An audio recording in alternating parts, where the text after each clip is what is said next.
Hello, everyone. In today's episode of Because Mental Health Matters, we are very grateful and honored to have Stephanie Ng with us, who is a recent graduate of the Clinical Psychology Master's Program at Columbia University, as well as the host of two podcasts exploring new ways of understanding mental health.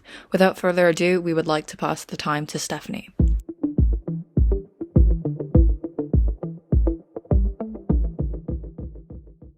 Okay, so just to introduce myself briefly, my name is Steph, and I'm the founder and executive director of Banter, which is a nonprofit organization in Hong Kong that empowers voices in conversations about body image and mental health. So what we do is that we deliver workshops and talks to schools, and we also deliver youth empowerment programs like mentorship advocacy. So we help students create projects in their preferred mediums of expression so that they can speak up about topics that they're interested in related to body image and mental health. And we also start discussion groups at schools. So we empower student leaders to facilitate these discussions. I'm also going to be starting my PhD. Actually just started a couple of days ago. So that's been very exciting. And I'm going to be looking at mental health attitudes in Hong Kong from a discourse analysis. So I'm going to be looking at it from a language perspective, looking at how mental health stigma is created through our everyday conversations, and looking at how we can start to address that. So very excited to start that as well.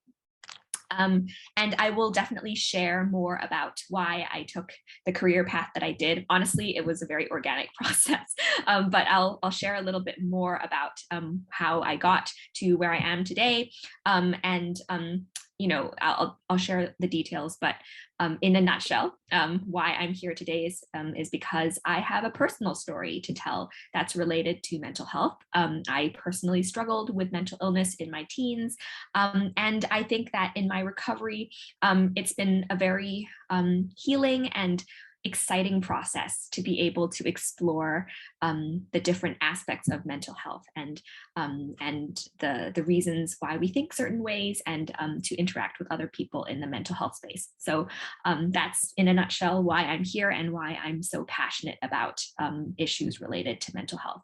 So welcome to this webinar. Today we're going to be, I'm going to talk a little bit about my experience with an eating disorder in my early teens. I'm going to talk about transitioning between high school and college, and also we can end with a discussion on perhaps some career prospects in psychology, which I hope will be helpful to you if you are considering that. Okay, so I'm sure everyone here is somewhat familiar with the term mental health. It's definitely something that has been a buzzword in the recent year, with COVID and all the mental health implications of that. But I did want to just put a slide in here to kind of make sure that we're on the same page before we really dive into what we're going to talk about today. So in a nutshell, in short, mental health is our well-being in psychological, emotional, and social realms of our lives. So what this means is that how mentally healthy we are can really influence the ways that we think, how we feel, and how we act, right? So it really has lots of implications for our everyday interactions, how we feel about ourselves. And something that I think is really important to remember, and that I always like to point out, is that even though it's important to take care of our mental health at all times of our lives, like every single second, it's especially important when we need to deal with stressful things, because it's during these stressful times that we really need to have reserves in our mental well-being. I kind of think of it like, the classic analogy of a car. Like, you have to have stuff in there to keep yourself going. You have to keep yourself, you have to nourish those mental health reserves so that you can have something to use during times of stress. And another, I really like analogies. You're gonna figure this out as I go. But when you're mentally healthy and you feel secure in yourself and know that you are able to overcome challenge during stressful times, it's easy to see, if you have a mountain ahead of you, it's easy to think, well, of course I can climb over this mountain. My bags are heavy, and I might be tired, but I'm capable. I can do this if I want to, and I know that I can do it. Whereas, if we are going through a stressful period of time and we are, we might be a bit stressed, or we're going through a time where our mental health is not so great, it can be really hard, right, to be able to respond to this stress in an adaptive way. We might see the mountain ahead as something that is really, really high and like, oh no, my bags are so heavy, I can't do this. And it's easy to think that the challenge ahead is insurmountable. So that is kind of how I think about the main points that I like to touch on when I talk about mental health. It's something that we need to take care of in our everyday lives, but it's also kind of like keeping things in reserve. So when things that are stressful come up, you are able to know that you can deal with it in a way that is healthy for you. So yeah, the main point I want to bring forward with these scenarios is, first of all, as I just said, they are quite common. We do experience quite a lot of people experience these things, but also because I want to help you maybe start to see that there are these common misconceptions about what body image is, and a lot of people tend to think that it is just what we see in the mirror. And it just pertains to, like we look at a mirror and that's the whole definition of body image. And also we might start to think, because of that, if someone struggles with body image concerns, it's because they are self-obsessed or they are vain. And so these are some of the misconceptions that could come up. But what I want to emphasize is that body image concerns and experiencing these concerns is fundamentally, it's about asking for respect in a world that often places too much emphasis on physical traits as indicators of self-worth. And what I mean by that is just going to give you a very concrete example. If you've walked through the MTR station, just the way that you will walk through these signs that will tell you that there's a certain type of person. If you look a certain way, you are a certain type of person. It's linked to goodness. It's linked to how successful you are. I think I remember walking past an ad that was like, it was a weight loss ad, and it was linked to a saying that was like, you are a boss lady, or like you are somehow winning because you are losing weight. And so I think this linking between who we are and what we look like is something that is it's very dangerous. It makes us believe that when we attain a certain outcome in terms of physical traits, we're also attaining something that is internal to us, and that in reality is actually something we have to work on, and it's a lot more amorphous than something that we can work for on an appearance trait level. And I also wanted to emphasize that I'm not denying that there is actually the research does show that people who stick to appearance traits are more privy to certain privileges in our current society, because our society does privilege certain appearance traits over others and does give privileges to people because of the way that they look.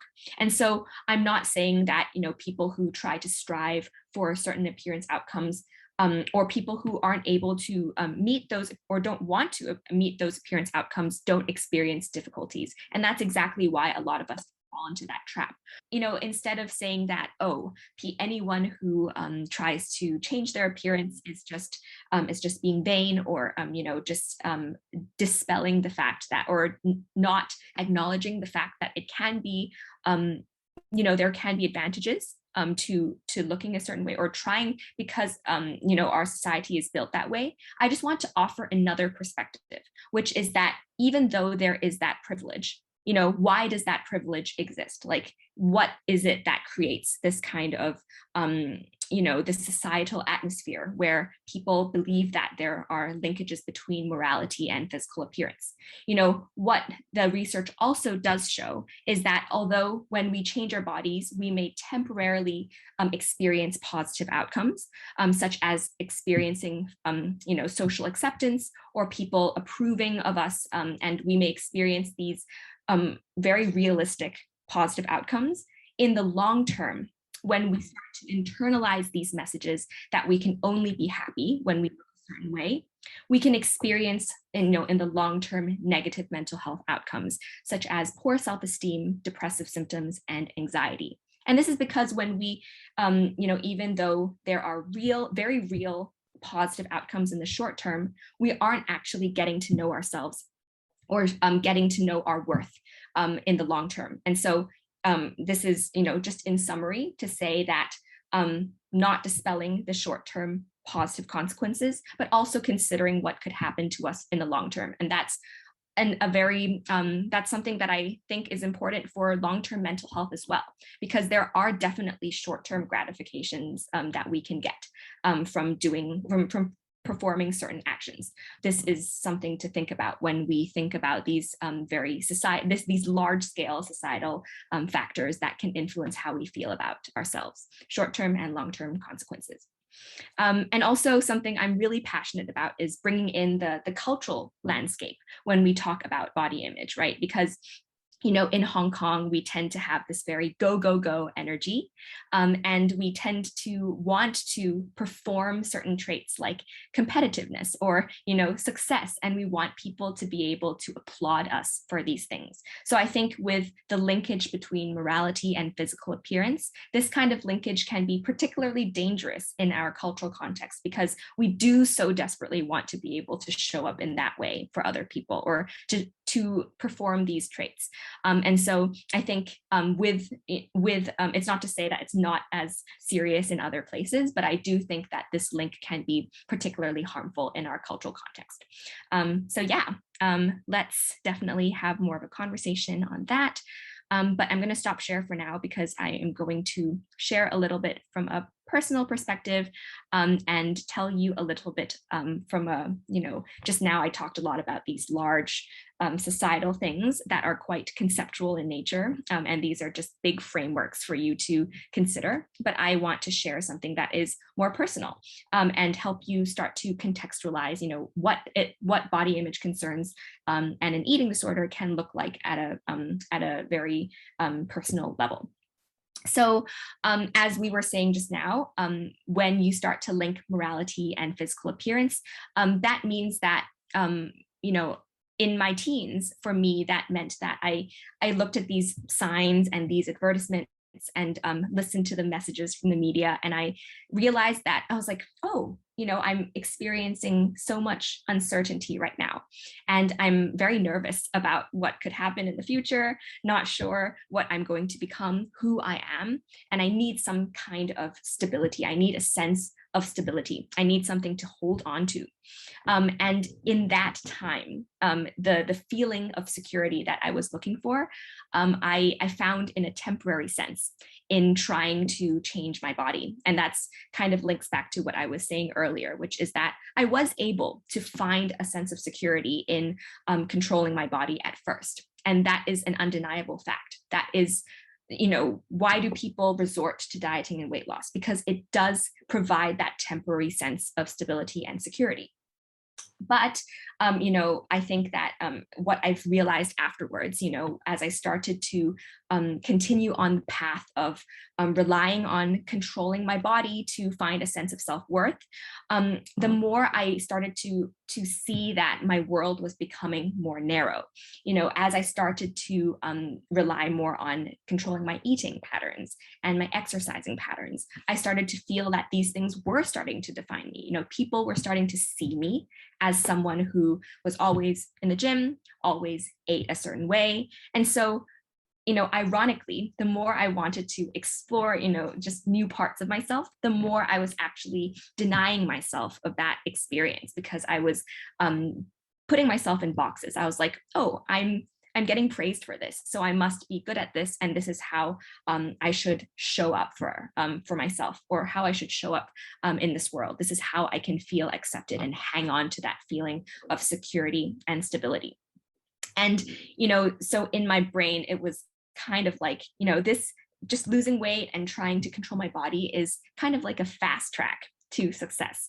It's kind of like, I always think about it like Disneyland, and you have a fast pass and you just rush ahead in the queue. And that was how it felt for me. There was like this feeling of euphoria that I had somehow found some kind of a shortcut.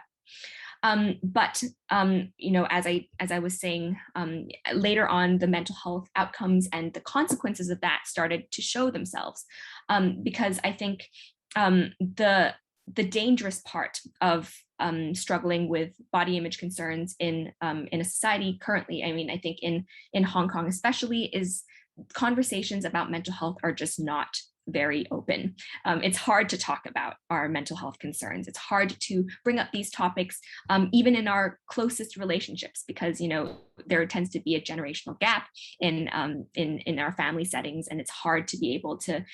It's seen as a burden to share our struggles, and it's seen as as it's seen as irresponsible even to share how you're truly feeling, because you're essentially telling someone else something that could really weigh on their minds. And so I think the most dangerous part of struggling with body image and eating concerns is that even when they start to really worsen and start to lead to deadly illnesses like eating disorders, they often continue to be applauded by other people. We get reinforced by society and even our family members for behaving in ways that can be very, very harmful for us. And I have an anecdote to share an experience which it continues to really stick in my mind as something that is very telling about how we have misconceptions about what body size can tell us about a person's health. So I was at a pretty low point in the eating disorder that I struggled with, and I was attending my grandmother's birthday banquet that year. And this was, I think, in my mid-teens, maybe I was like 16 or 17, and that was the lowest point in the eating disorder. And I remember that I was just sitting in a corner and feeling pretty tired and feeling very tired, and I'm really sorry for myself, and just zoning out. And a relative comes over to me, and she says, "Oh my gosh, can I get your diet plan? Like, how do you look this way? I want to get healthy as well." And I remember in that moment feeling so shocked, because I had, in the earlier parts of before I really fell into very dangerous patterns of eating and exercising, I had thought that everything that I ever wanted was other people's approval. So I thought that this was everything that I could ever want. And yet in that moment, I remember feeling so tired and so exhausted, but also, receiving exactly what I wanted and not actually feeling what I actually wanted. And that was the crux of it. That was kind of a wake up moment for me, because I just realized that no matter how I changed my body, I wasn't going to get the outcome that I had thought I was going to get. And so going back to why I think it's quite dangerous for us to believe that there is a link between appearance and morality, is that I think in our society, it's a sad reality that many of us tend to equate being healthy or being good with a certain body size. It also affects how we interact with other people. If we look at someone and we see that they are a certain body size, we're less likely to check in with them. We're less likely to ask how they're doing, because we assume that they're already in a very good place without actually understanding them. So it really encourages a disconnect with other people and also ourselves. So that was the experience I had with the eating disorder, and climbing out of that eating disorder in my recovery. I was hit with another challenge, which was that I was at a loss for words. I didn't know how to express my experiences out loud. I found that I felt very voiceless. I couldn't tell a coherent story about my experiences. And something I realized was that I was so out of touch with my emotions, because I had spent so long using my body as a way to cope with emotions, that I'd never really spoken to myself or really tried to understand what I was feeling emotionally. And so how do you even start to tell a story you don't have words for, right? It's the learning curve for me out of recovery was very, very steep. It was it was difficult and grueling, but I think that every step coming out was also very empowering. I started to read books and blogs and started to listen to other people's stories of how they had struggled and recovered from eating disorders. And I realized that there was something very magical about that. I started to realize that I could learn from how other people were telling their stories, how they could lend language to me. That's how I like to think about it. You know, they were giving me frameworks to start to see my experiences in a light that I'd never looked at them, those experiences before. And I just realized that I was able to start to piece together the fragments of my experience and start to share it with other people as well. And when I was able to do that, able to write out my story, able to share my story in words, I felt like I was empowered in my position in my life story. I felt like I was holding the pen to my story in my hands. You know, I felt like an agent, an active agent in my story again. So this leads me actually nicely into how I started Body Banter and how that idea came to me, why storytelling and why participate, like, you know, getting the community to participate in this kind of storytelling is a central part of Body Banter's mission. So before I tell you a little bit more about how Body Banter itself was founded, I wanted to tell you about a funny dream, which was actually how Body Banter came to me in my brain. And in that dream, I was standing on a stage giving a speech, just sharing some ideas. I don't actually remember what I was saying, but I remember that there was all the words that were coming out of my mouth came out in the form of like rainbow word vomit. So it was like all of this like rainbow stuff coming out of my mouth. And I was like, you know, so I was like, okay, I have to continue the speech, but this is very, very strange. And then I finished the speech and I was just standing on the stage. And I looked into the audience and expected this, like, you know, these awkward glances at me. And what actually happened was that everyone else started to rainbow word vomit as well. And this dream, you know, waking up from this dream was a strange experience because I was like, am I actually awake? But I also started to realize something that you know, about storytelling and storytelling about our struggles in particular, which is that, you know, when we share our stories, this can often be a very messy and very unpredictable and very weird process. It can feel like we don't really know where we're going with it. And at the start, especially, it can feel very foreign as we start to tell our stories and we're not sure who's going to listen to us or who's going to understand us. We wonder whether people can really understand what we're saying. But I think that because all of us have this desire to be understood, you know, everyone wants other people to listen to their stories and to feel like we're part of something. And so, because of this same deep desire to be understood, we're all uniquely prepared to listen to each other as well. So that's been a very encouraging part of my own recovery and also just a motivating force for me to start Body Banter. So Body Banter, just sharing a little bit more about what we started off as. We started off as like a rolling blog. It was just a page filled with different people's submissions of blogs, blog articles, poems. We got a stop motion video at one point, which is still one of my favorites. It was so cool to receive that. We got artwork and just a whole bunch of different kinds of mediums of expression. And today we also have a podcast, which is quite cool as well. But these are all ways that people have chosen to share their stories because I think, you know, it's important for us to feel safe and authentic in the ways that we share our stories. Not one of us shares our stories in the same way. We all have a different medium of expression, a different way to tell it, a different process of learning how to share our stories. So that's kind of the way that Body Banter started off as. And then afterwards, over time, in my junior year of college, I started the first Body Banter discussion group. So it was just also one college club in my junior year of college. And then I remember that the next discussion group that started was someone who was tabling next to me. And this person was from another school nearby, another high school that was nearby. And she approached and she was like, oh, so what's this? And we started talking and she was like, oh, I think my school would be really interested in this. And then we had another chapter there. So we had another discussion group start up.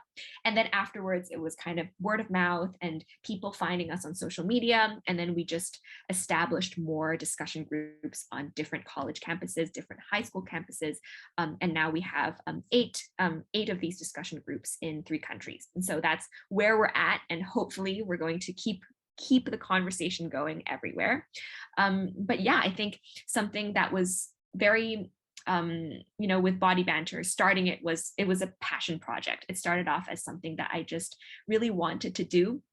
And then later on, because of what happened was that I found myself back in Hong Kong because of COVID. And at the same time, one of the, she was previously a conversation community or discussion group leader.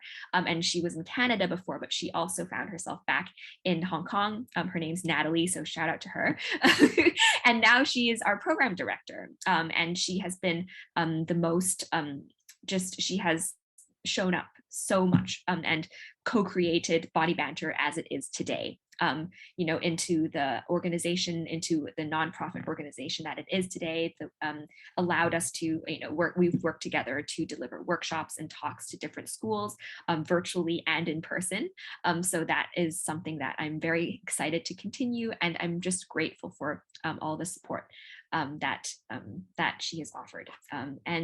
And yeah, I think I'm going to wrap up this particular section before I continue on to the parts about, careers in psychology and transitioning between high school and college, by just sharing something that I like to remember personally when I am sharing, or when I'm feeling a bit lost in my life story and I'm not really sure how to go forward and just kind of angsty and nervous.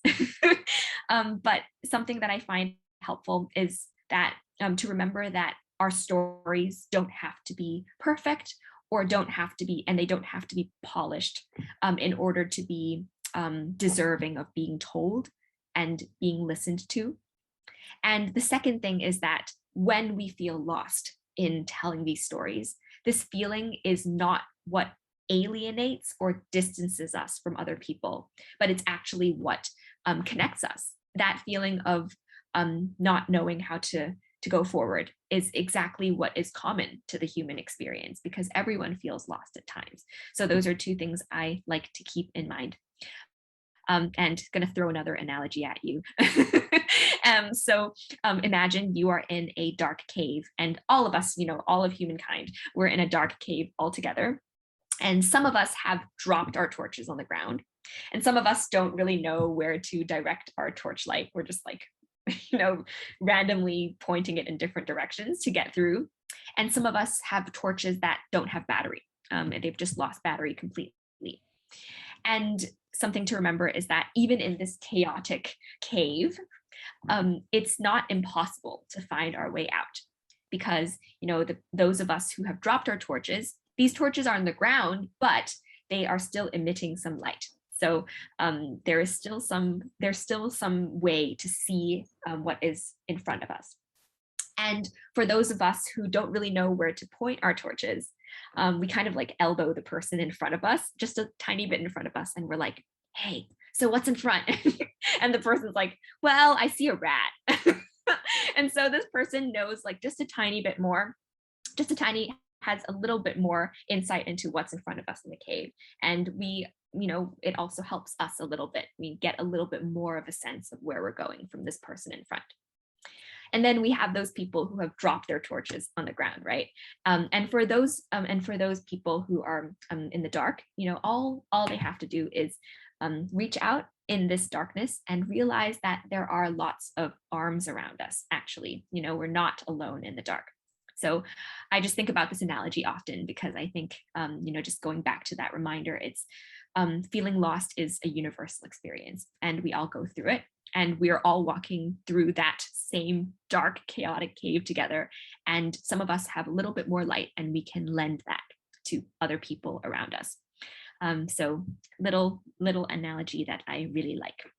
Okay, So I wanted to share a couple of things. I'm not sure where all of you are in your education journeys, but I think that most of you are either at the end, the tail end of high school, and going to college, or will eventually be going, or if you're already in college, sorry. I will go through the slide.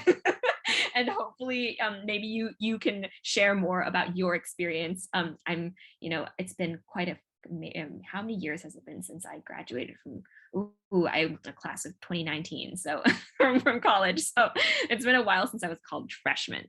But I have some degree of insight into what that experience was like.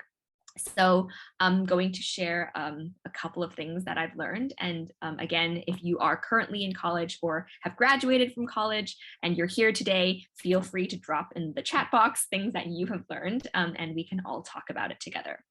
Okay, so the first thing that I like to remember and that I realized in hindsight is that in college, yes, thank you to all of my teachers. No offense meant to all of my teachers, but there are things that I don't remember in terms of content. About my that I learned during my college experience. There are a few things definitely that I remember, but most of all that I learned, what I learned from college was how I learn. I learned about how I could best put information into my brain. So for example, I realized that I did very, very well with flashcards. This wasn't something that every person used, and some people don't find flashcards helpful at all. But then I think in college, that was a really good opportunity for me to explore different study methods. I realized that writing things out was a really good way for me to understand and process information. And over time, over different kinds of classes, I started to know how to take notes so that it would be easy to put onto flashcards, and started to develop those skills. So my first thought to put here is focus on learning how you learn and not just the information. The information is important, and I sincerely hope that you can remember more things, more content than not, from your college experience, but also remember to prioritize learning about the skills, those skills that you will definitely find helpful in your future educational career, and career beyond education. And the second thing that I would say is try to take courses across departments. And if you have a couple of different campuses. So I know that with my undergraduate institution, we had, like a law school, and we had a medical school, and just there were different schools that we could, if there was the opportunity or there was a sudden course, like a pop-up course, we could take it across campuses, or in the different schools that existed within the university. And so I think that it's quite exciting to be able to do that. And if your school offers that opportunity, I highly encourage it. So as an example of a really fun course that I took in, I think it might have been freshman or sophomore year, it was called Rape Aggression Defense, called RAD for short. And it was offered by my school's police department, which was super cool. And I got to know the police at my school, and was able to, at the final exam for that course was to essentially fight these these people who were in these in these suits, so that if someone kicked them, it wouldn't hurt. But we were essentially tested on our ability to defend ourselves, and it was a class of like an all female class, and so it was very it was also like a really cool vibe in there as well. So I just wanted to bring up that it can be very fun and very informative to take courses across departments and across campuses, if that's available to you. And related to that is really try to use student clubs as ways to explore other interests that you have, because I know that certain universities, majors can be very restricted in the kinds of courses you can take. And they'll have a very set curriculum for how which courses you have to study in order to fulfill the major requirements. So if you find that to be the case, I highly encourage going and trying other student clubs that can kind of nurture your interests outside of the major that you're in, and try to do courses that maybe or join student clubs that are different from what you're doing in your major, if that's something you're interested in. So for example, I was even outside of my psychology major, I was also very interested in education. And so I joined a few like peer mentorship or female empowerment mentorship programs with like young girls, and there was a mentor mentee program there. So that's just an example of how you can nurture different but potentially related interests. So like psychology and education, and all of them can come together in some way. And if that's available to you, being able to combine your interests is also really fun. So yeah, really encourage using student clubs as a way to explore your interests in college, and also to meet really cool people, because some of the best friends I've made are people that I met at student clubs. So really cool idea to do that. And finally, if you're going overseas, I want to emphasize that it's important to give yourself time to adjust to new situations, because I really underestimated how culture shook I was, because when I arrived in the US for my undergraduate, I found myself feeling very alienated, and it wasn't because of my peers. My peers were lovely, and it wasn't because I grew up in an international school, so I really expected myself to be able to adjust straight away and just to be able to immerse myself in that cultural landscape immediately. But there are little things that are take time to adjust. Just moving away from home, going into an environment where the most prominent memory for me is that I didn't know what people were talking about when they talked about these cultural references of cartoons that they'd watched when they were younger, and or TV shows that their families would watch. Because at home I would watch TV shows that were Chinese sitcoms. Growing up, that was what I watched with my family growing up, or at home, and I didn't actually know what the older American TV shows were, the ones of my parents' generation were. And so I didn't understand the references when we were sitting around like a cafeteria table. And so I think that's something to keep in mind. Don't feel bad when you find that you need to adjust, and you need to take time to adjust, because no matter how culturally equipped you might feel, even just adjusting to a new environment takes time. So give yourself that compassion. But yes, I think the first thing that I really want to say in terms of pursuing a path in psychology is a main lesson for me was to keep my mind open when exploring options in this field, because I think that no matter whether you actually end up in in terms of research or a clinical practice, like becoming a therapist or clinical psychologist, no matter whether you actually end up in a psychologically inclined field, taking a degree in psychology is always helpful. I very much believe that having those frameworks of thinking about how other people may think, considering cognitive biases, or ways that you might be duped by your own brain, or the kinds of illusions that you might experience when you're perceiving situations. Just being aware of that in yourself, and how other people might be affected by those things too, can really make you a more empathic, and just a more empathic human being. It makes you more likely to have empathy for other people and yourself in tough situations. So no matter what it is, just taking a degree and taking a course in psychology, or doing a major in psychology is always helpful.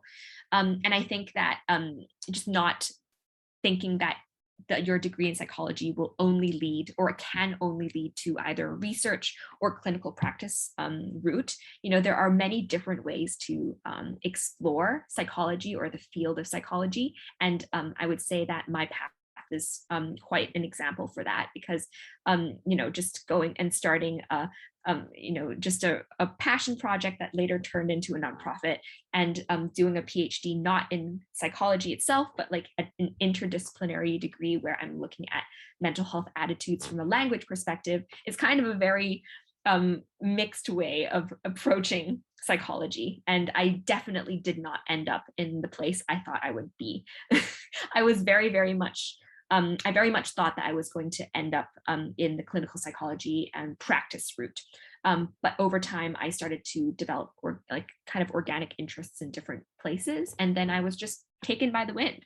My advice is to allow yourself to be taken by the wind.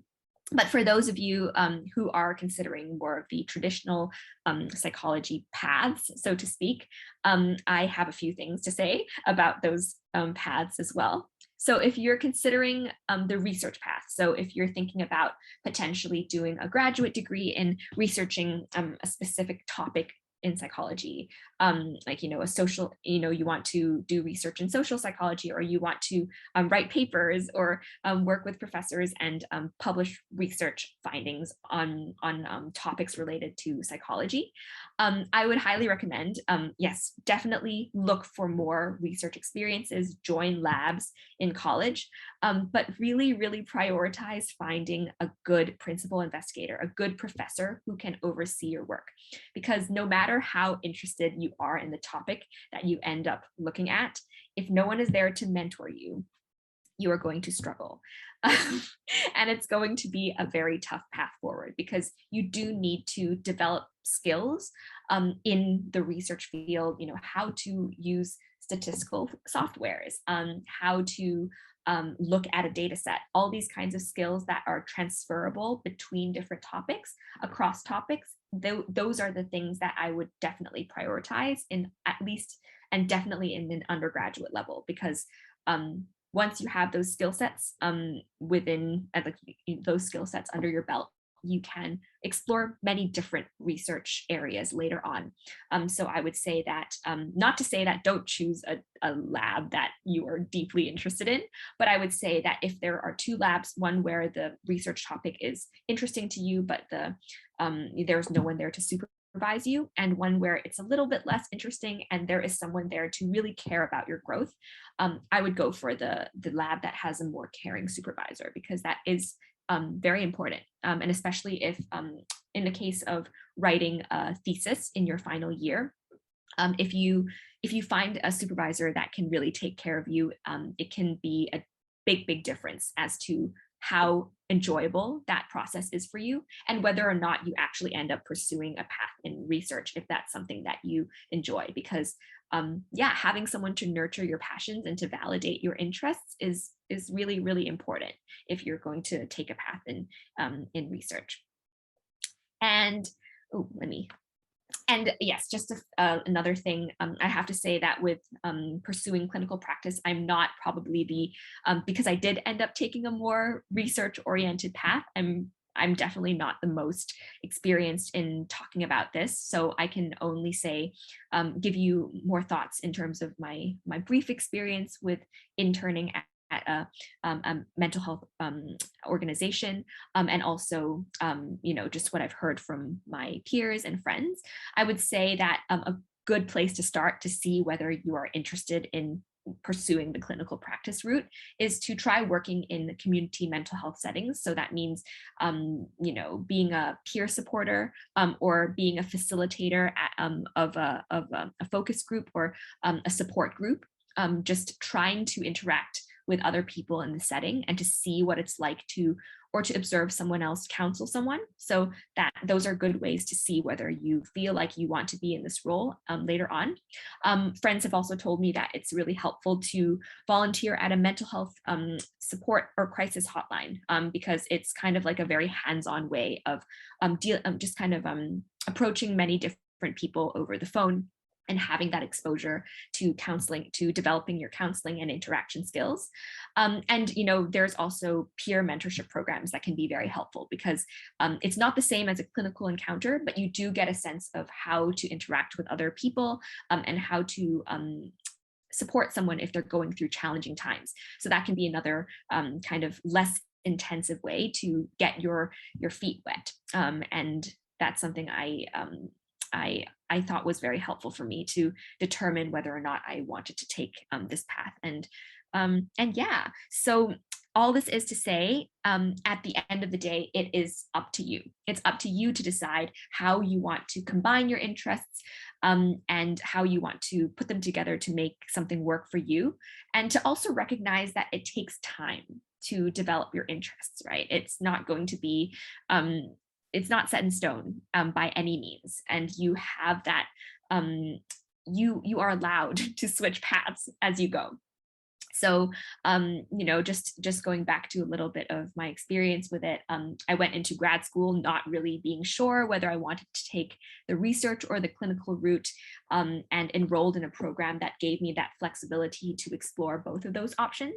And then I'd always seen myself as a people person, so I was kind of like, I'm definitely going into the clinical route. But then I realized that even in research, there's a lot of interaction to be there's a lot of interaction to be done. There are interviews to be done. You have to talk to a lot of people to learn skills, and being in a lab is also a very social experience.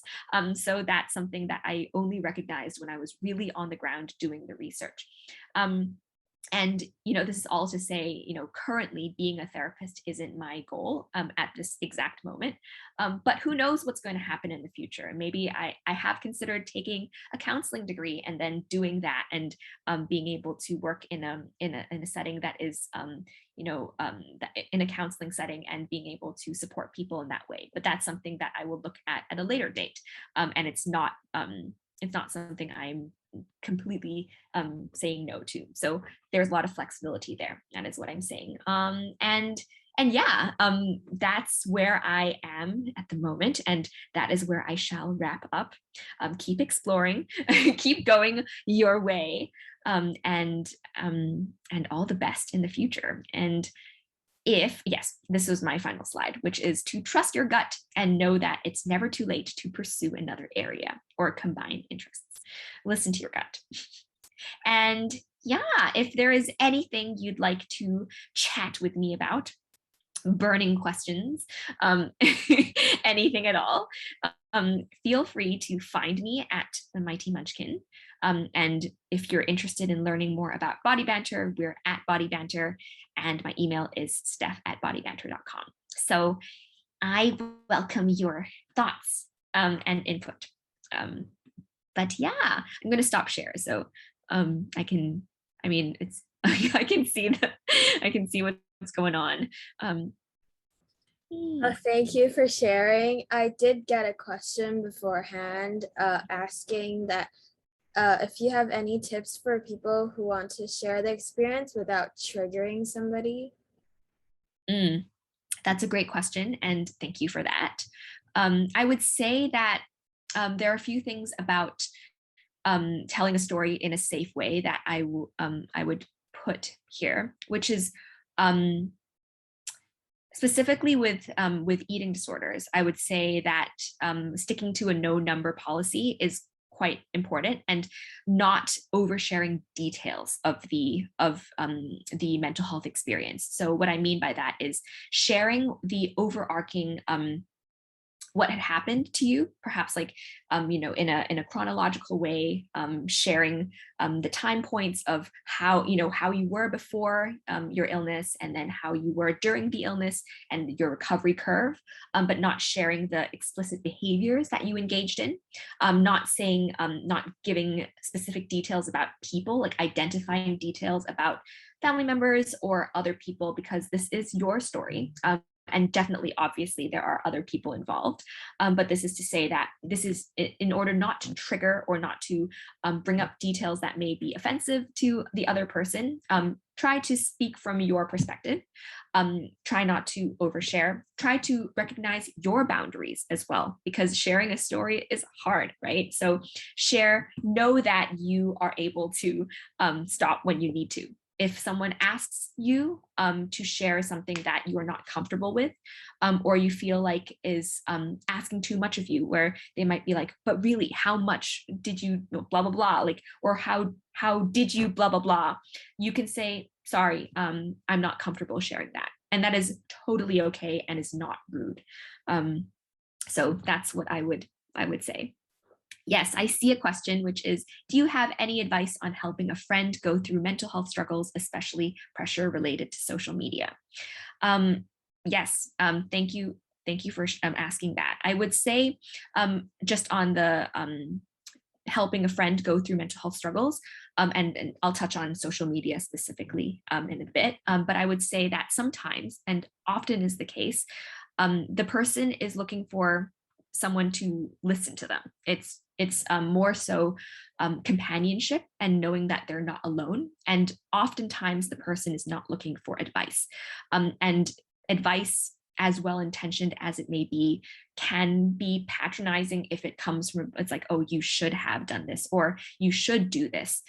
Sometimes the person, and again, it's often the case that the person does have an idea of where they need to be. And they already have all of those shoulds that are ringing in their brain already. They kind of need someone to say, I'm here for you, I'm listening, and asking questions that can help lead them towards that direction. Maybe questions like, so how did that make you feel? And what do you think what are you considering doing next about that? Instead of being like, oh, you should be doing this next. So asking good questions and being there to listen is the best way, I think, to support someone who is struggling. And obviously, if they're at a place where they are starting to harm themselves, that is where you need to get someone else involved. If a responsible adult, pushing them towards finding help, going with them to an appointment if they're nervous about going to the appointment themselves. That kind of support can also be very helpful for someone who is starting to hurt themselves or other people because of the mental illness that they're experiencing. And with regards to related to social media, something that I personally have tried and is kind of a fun way to do it is to analyze, just like if when we're watching something that is kind of that is infuriating, to pick it apart from like an analytical perspective, to be like, oh, do you see how this is linking appearance with morality, or just kind of looking at it from a framework and really educating yourselves with frameworks that describe what is going on in this kind of societal atmosphere. So I'm currently reading a book called Women Don't Owe You Pretty. And it's just a very sassy book to read. And I think that sometimes approaching struggles, and especially with social media and kind of these contextual factors, it's really helpful to read something with a friend, or to send over articles that help the person step back from the perspective that they're currently stuck in. Because no matter how much you filter your social media, I mean, that can be helpful too, but no matter how much you do that to block it out or to filter out things that are not desirable, that are not helpful for you, the best thing you can do, I think, is to equip the person with skills to face those things, but also face it in a way that they're able to distance themselves from the messages that are affecting them. So empowering the person, really, instead of giving them instead of making them need to hide from those messages necessarily. So I hope that was helpful. Yeah. But thank you for being here. In any case, I have very much enjoyed our time together.